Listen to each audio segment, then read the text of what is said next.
surprises, shocks. It's been described. How would you describe the situation in Miami letting go of Brian Flores? That was clearly a power struggle. I mean, you heard rumblings of this all year that, Chris Greer, the general manager, and Brian Flores never were in lock sync in terms of what they wanted to do, and ultimately I think that cost him his job.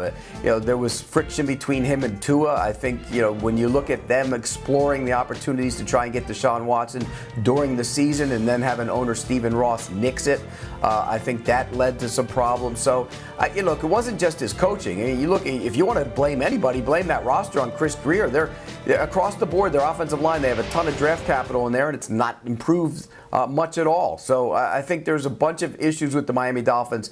This was more of an issue with two men clashing, I think, and philosophies clashing, and that's why he was out. Because Brian Flores did a good, solid job with his team. Were they a great team? No.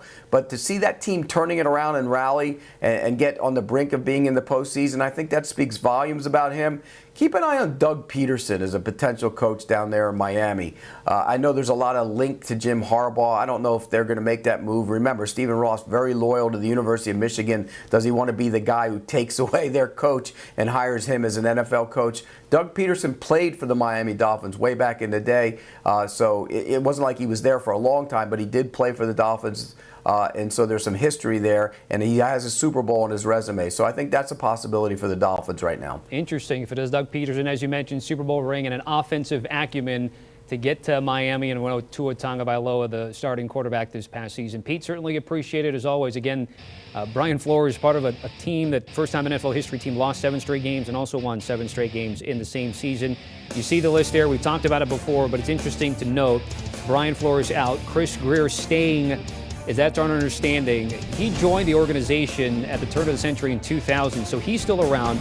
Brian Flores lets that go. So the Miami coaches since 2000, Dave Weinstein, Bates, Saban, Cameron, Sperano, Bowles, Philbin, Campbell, Gase, and now Flores, and then a new. Do you want a sports network that delivers everything that matters about the game? The highlights, the picks, the instant analysis, no yelling, no fake debates, no politics.